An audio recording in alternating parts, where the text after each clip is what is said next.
ये कहानी है एक लड़की की लव स्टोरी की, जिसकी एक ही ख्वाहिश थी कि वो सनलाइट को देखते हुए अपनी मदर के बाहों में बैठकर गिटार सुने। लेकिन ऐसा पॉसिबल नहीं था, क्योंकि उसे एक्सपी नाम की एक भयानक बीमारी थी। तो आइए इस मूवी का एक्सप्लेनेशन शुरू करते हैं। तो कहानी की शुरुआत होती है एक पार्टी से, जहाँ पे हम चार्ली नाम के लड़के को देखते हैं, जो अपने फ्रेंड्स के साथ ग्रेजुएशन कंप्लीट होने की खुशी मना रहा होता है। लेकिन वो ज्यादा एंजॉय नहीं करता है और वहां से निकल जाता है। वही दूसरी तरफ कैटी नाम की एक लड़की को देखते हैं, जो रेलवे स्टेशन पे गिटार प्ले कर रही होती है। दरअसल कैटी ने भी अपने फादर जैक की हेल्प से आज ही के दिन अपना ग्रेजुएशन कंप्लीट किया है, जिसकी खुशी में जैक उसे एक गिटार गिफ्ट करता है, जो उसकी मदर की थी, क्योंकि उसे गिटार प्ले करने के साथ म्यूजिक सुनना भी काफी पसंद था। और उसी खुशी में वो जैक से परमिशन मांगकर रेलवे स्टेशन पे गिटार प्ले कर रही होती है, जिसकी वॉइस को सुनकर चार्ली उसके सामने आ जाता है। जबकि कैटी उसे सडनली सामने देखकर नर्वस हो जाती है और बातों ही बातों में उसे पता चलता है कि कैटी यही रहती है। वो जल्दी जल्दी अपना सामान लेके घर चली जाती है, लेकिन उसकी नोटबुक वहीं पे छूट जाती है। और नेक्स्ट डे जैक कैटी की रिपोर्ट लेके डॉक्टर के पास जाता है, जहां पे उसे पता चलता है कि ये एक्सपी नाम की बीमारी बहुत ही रेयर है, इसलिए इस पे अभी भी रिसर्च चल रही है। साथ ही डॉक्टर उसे बताती है कि जैसे जैसे उसकी एज बढ़ रही है, उसके लिए खतरा बढ़ रहा है। दरअसल ज़ीरोडर्मा पिगमेंटोसम एक रेयर जेनेटिक बीमारी है, जिसमें इंसान की स्किन यदि सनलाइट के कांटेक्ट में आएगी तो उसे स्किन कैंसर हो जाएगा। साथ ही उसका ब्रेन काम करना बंद कर देगा, जिससे उसकी डेथ हो जाएगी। इसी वजह से कैटी कभी सनलाइट में बाहर नहीं निकली थी। और उसके रूम की विंडो पे एक स्पेशल तरह की ग्लास लगी थी, ताकि उसके रूम में सनलाइट अंदर ना आ सके। और उसके फादर जैक, जो कि एक फोटोग्राफर है, वो कैटी का बहुत ध्यान रखते थे। जब कैटी छोटी थी, तब वो अपने रूम के विंडो से सारे बच्चों को खेलते हुए देखती थी, लेकिन वो सब उसके बारे में बातें करते थे कि वो एक वैम्पायर है, इसलिए वो धूप में बाहर नहीं निकलती है। इसी वजह से उसका कोई भी दोस्त नहीं बना था। लेकिन एक दिन एक लड़की मॉर्गन जैक से उसके बारे में पूछती है, और सच पता चलने पे मॉर्गन कहती है कि वो रात में कैटी के साथ खेलने आएगी। और उस दिन से दोनों काफी अच्छे फ्रेंड बन गए थे। और वही दूसरी तरफ कैटी मॉर्गन से चार्ली से मुलाकात के बारे में बताती है और गिटार प्ले करने के लिए नोटबुक को ढूंढने लगती है। तभी उसे रियलाइज होता है कि शायद मैंने नोटबुक स्टेशन पे छोड़ दी है, इसलिए वो मॉर्गन को उसे लाने के लिए कहती है। और जब मॉर्गन स्टेशन पहुंचती है, तब चार्ली उसे नोटबुक के साथ दिखता है, जहां पे वो नोटबुक वापस उससे मांगती है। लेकिन चार्ली उसे खुद कैटी को देना चाहता था, ताकि वो उसे दोबारा मिल सके। हालांकि कैटी भी चार्ली को बहुत पसंद करती है, इसलिए मॉर्गन कैटी को मैसेज करती है कि उसे नोटबुक मिल गई है, जिसे वो टिकट काउंटर पे छोड़कर अपने काम के लिए जा रही है। और रात होने पे कैटी जैक से परमिशन लेके स्टेशन पहुंचती है, जहां पे वो दूर से चार्ली के हाथों में नोटबुक को देख लेती है, जिसके बारे में वो मॉर्गन से फोन पे बात कर ही रही होती है कि तभी चार्ली उसे देख लेता है। जिसके बाद दोनों आपस में कुछ टाइम तक बात करते हैं, और बातों ही बातों में कैटी उसे बताती है कि उसके फादर ओवर प्रोटेक्टिव है, इसलिए मैंने अपनी ग्रेजुएशन घर से कंप्लीट की है। और वही चार्ली कैटी से पूछता है कि क्या हम दोबारा मिल सकते हैं, जिस पर कैटी झूठ बोलती है कि वो सारा दिन बिजी होती है, लेकिन हम नाइट में मिल सकते हैं। जिसके बाद वो चार्ली के नंबर के लिए अपने नोटबुक को ओपन करती है, जहां पे चार्ली ने पहले से ही अपना नंबर नोट कर दिया था। इसके बाद अगले दिन मॉर्गन कैटी की चार्ली से मुलाकात के बारे में सुनती है, जिस पर वो उससे पूछती है कि क्या तुमने उसे अपने बीमारी के बारे में बता दिया है। इस पर वो कहती है कि नहीं, क्योंकि शायद ये जानकर वो मुझसे दोबारा कभी मिले ही ना, इसलिए सही वक्त आने पे मैं उसे सब कुछ बता दूंगी। जबकि मॉर्गन दोनों को फिर से मिलाने के लिए उन्हें अपने फ्रेंड के घर की पार्टी में इनवाइट करती है, और साथ ही जैक को भी मनाने में हेल्प करती है। इसके बाद ये दोनों पार्टी में पहुंचती है, जहाँ पे चार्ली कैटी को कॉम्प्लीमेंट देता है कि वो बहुत सुंदर लग रही है, क्योंकि इनकी पार्टी काफी बोरिंग थी। इसीलिए चार्ली इन्हें अपने फ्रेंड जॉय के पार्टी में लेके जाता है, जहाँ पे उसके फ्रेंड उसे देख के हैरान थे, क्योंकि वो कभी भी पार्टी अटेंड नहीं करता था और वही कैटी पहली बार किसी पार्टी में गई थी, इसलिए वो खूब एंजॉय करती है। साथ ही चार्ली और कैटी साथ में डांस करते हुए एक दूसरे के काफी क्लोज आ जाते हैं, जिसके बाद वो वहां से बाहर आ जाते हैं और बातों ही बातों में चार्ली बताता है कि वो एक अच्छा स्विमर था, इसलिए उसे कैलिफोर्निया के एक यूनिवर्सिटी में स्कॉलरशिप मिल गई थी। लेकिन एक दिन जब मैं बहुत ज्यादा ड्रंक था, तब फ्रेंड्स की दी हुई एक डेयर की वजह से इंजर्ड हो गया, जिस वजह से एक सर्जरी हुई और मेरी स्कॉलरशिप छीन गई। कैटी भी चार्ली को अपनी मदर के साथ बीते पलों को शेयर करती है। तभी चार्ली अपने फ्रेंड के बोट को दिखाते हुए कहता है कि हम दोनों एक दिन हर पल पे जाकर सनसेट देखेंगे, जिस पर कैटी अग्री करती है और फिर दोनों किस करते हैं।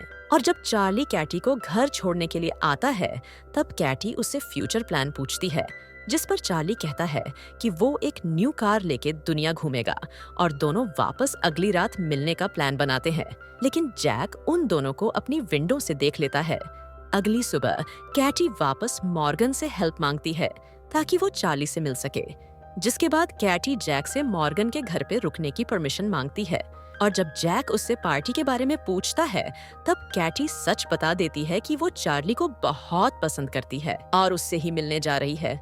साथ ही वो बताती है कि उसने अभी तक अपने बीमारी के बारे में उसे नहीं बताया है, क्योंकि वो कुछ टाइम तक नॉर्मल महसूस करना चाहती है।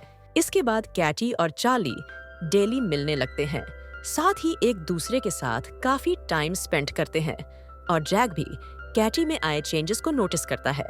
साथ ही कैटी चार्ली के लिए एक सॉन्ग भी लिख रही थी, जिसमें लिखा था, जब वो चार्ली के साथ होती है तब वो खुद को जिंदा महसूस करती है। इसके बाद एक दिन चार्ली कैटी को बताता है कि उसे यूनिवर्सिटी के कोच ने कांटेक्ट किया था, क्योंकि उनके स्विमर का ट्रांसफर हो गया है और वो उसकी जगह मुझे लेना चाहते हैं, लेकिन उससे पहले वो फिर से मेरी स्विमिंग स्किल को देखेंगे। जबकि चार्ली कैटी को डेट पे ले जाना चाहता था, जिसके लिए वो पहले जैक से मिलने को कहती है। जिसके बाद चार्ली और जैक में थोड़ी बातें होती हैं, लेकिन जैसे ही जैक उसे कैटी के बीमारी के बारे में बताने वाला होता है, तभी कैटी वहां पे आ जाती है। उन दोनों के बाहर जाने से पहले जैक उनकी पिक्चर क्लिक करता है। इसके बाद दोनों सिएटल में एक लाइव शो अटेंड करते हैं। उसके बाद चार्ली कैटी से उसके लिए गाना गाने को कहता है।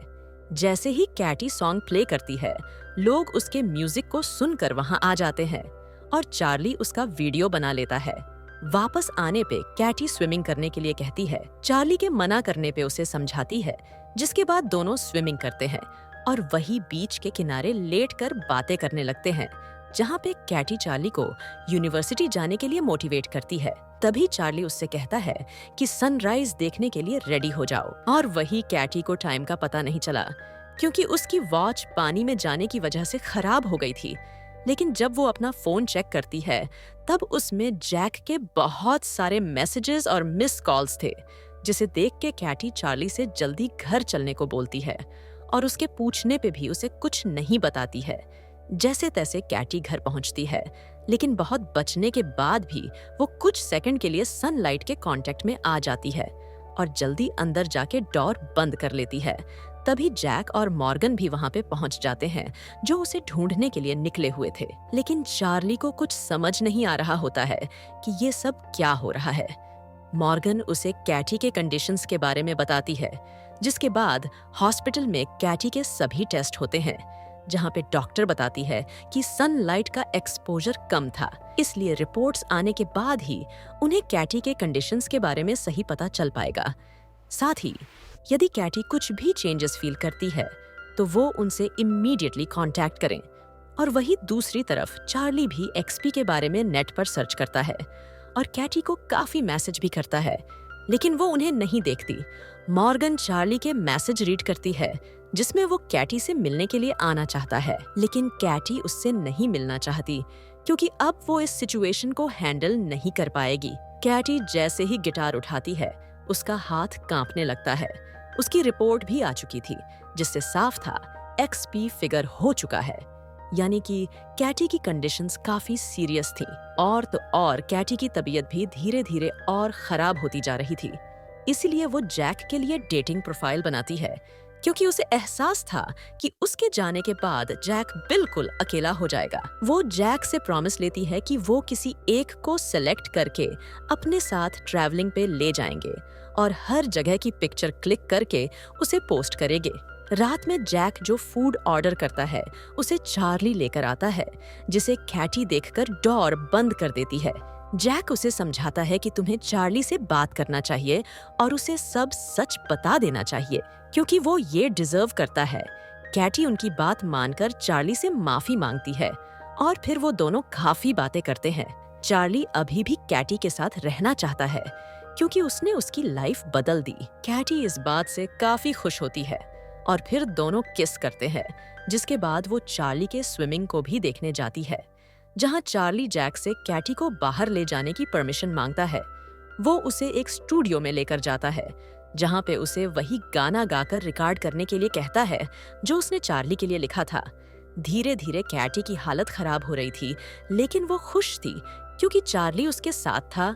साथ ही चार्ली उसके गाने को YouTube पे अपलोड कर देता है, क्योंकि वो अब कैलिफोर्निया जाने वाला था। इसलिए कैटी उसके साथ सनसेट देखना चाहती थी। जैक चाहकर भी उसे रोक नहीं पा रहा था। कैटी पहली बार बिना किसी डर के सनलाइट में निकलती है और चार्ली के साथ डेट पे जाती है, जहां पे चार्ली से कहती है कि उसका सनलाइट में निकलने और उसे महसूस करने की विश एट लास्ट पूरी हो गई, जिसका उसने पूरी जिंदगी वेट किया था। कैटी की डेथ हो जाती है और कुछ टाइम के बाद चार्ली जैक से मिलने के लिए आता है, क्योंकि जल्द ही वो अपनी स्विमिंग प्रैक्टिस के लिए निकलने वाला है। इसलिए जैक उसे कैटी का नोटबुक देता है और जब चार्ली प्रैक्टिस के लिए जा रहा था तब रेडियो पे कैटी का गाना प्ले हो रहा था, जिसे सुन के वो ये बात मैसेज करके जैक को बताता है और वो भी ये सुनकर काफी खुश होता है। तो दोस्तों, आपको क्या लगता है, कैटी को चार्ली से पहले ही सच बता देना चाहिए था या उसका डिसीजन सही था? अपनी राय हमें कमेंट्स करके जरूर से बताएं। इसी के साथ ये कहानी यहीं पे खत्म हो जाती है। तो उम्मीद करती हूँ कि आपको ये वीडियो पसंद आई होगी।